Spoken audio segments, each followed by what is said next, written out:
Section 12.3, acceleration. Acceleration is the rate of change of velocity. So let's just take a situation here. Perhaps there's a ball rolling down a ramp, going this direction. Its speed here is 10 meters per second. And let's say 5 seconds later, okay, it is now going still 10 meters per second. Well, the velocities did not change. If there's no change of velocity, then the acceleration equals 0. No change of velocity, no acceleration. Slightly different example. Same ball rolling down a track. Starts at 10 meters per second again, but 5 seconds later, it's going 20 meters per second. 5 seconds later,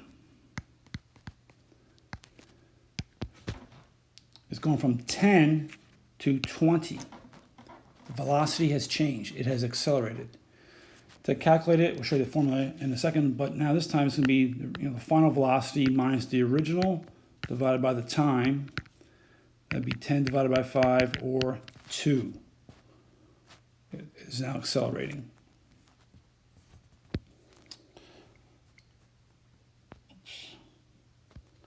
So here's an example of acceleration as well.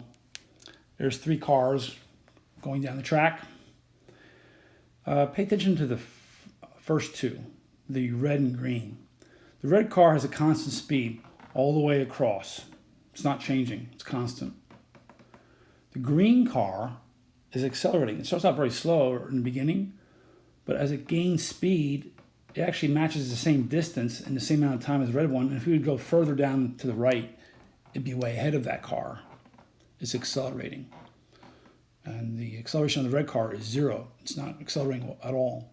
So early on it has a head start on the other 2 cars, but because of the acceleration of both the blue and green car, those 2 cars will pass.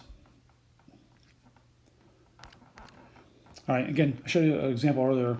Here's some times on the left and some speeds on the right. To find the acceleration, here's the formula for you. It's final velocity, which should be down at the bottom. I'm circling it now. Minus the original velocity, that's the very first velocity, divided by time. So here's, I think this example is done for us. It's the 50, which is the final, minus the original, which is 0, starting at rest. That's what 0 speed is. And the total time is 5.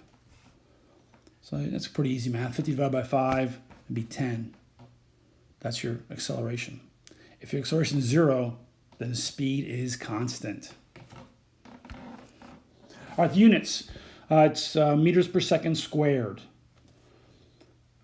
Times measured in seconds, of course.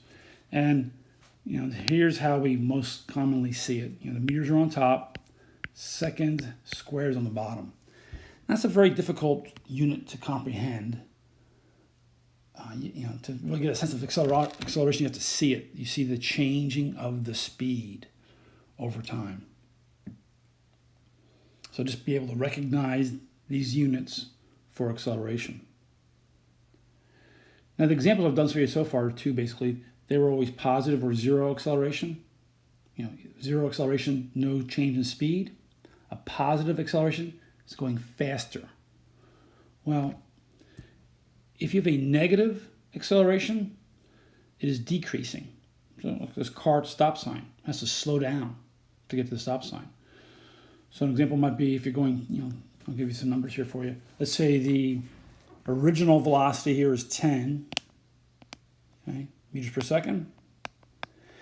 When it stops at the stop sign, it's going 0 meters per second. And let's just say it took 2 seconds to do the stop, so t is 2. Again, you take the original speed, or final speed minus the original speed. So the final speed is 0 minus the original speed, 10 divided by 2. That's negative 10 divided by 2. That's a negative 5. So anytime you have a negative acceleration, it means you are slowing down. As we graph acceleration, and we'll be doing that shortly, distance time graph, it's going to be a curve. It will not be a straight line. We just got done doing the constant speed. You had a straight line and you graphed it. Acceleration, whether you are slowing down or speeding up, will be a curve.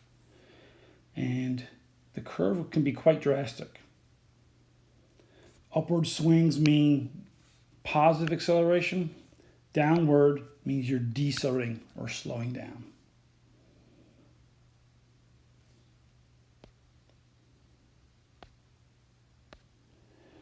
Another kind of acceleration we'll get to in detail with the lab is called circular motion. Acceleration is a change in velocity, and velocity expresses direction as well as speed. So we always said that speed was just a number of how fast you're going, whereas velocity has direction. And think about an orbiting object like this red ball spinning around the center. Its speed is always wants to go in a straight line.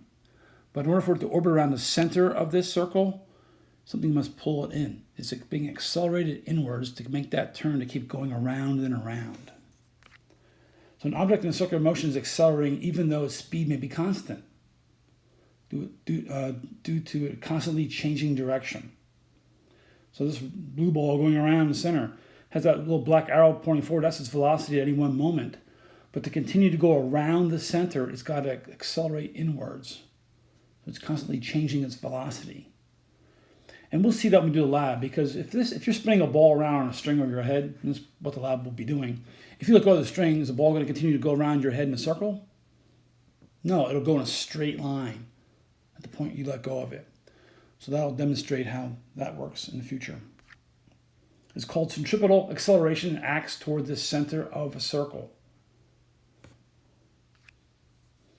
So here's another good example for you. Car driving, on a car, tire going down the road. It's that pile of doggy dung or whatever it is. And if the car's going slow enough, the horse poop, whatever it is, will stick to the tire and just kind of remain attached to the tire.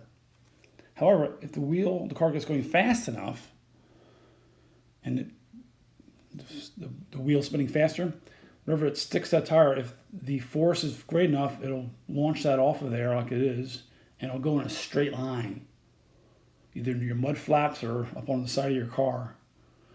But it'll go in a straight line once it can't hold on any longer. And that'll be demonstrated for you guys later in the lab early next week.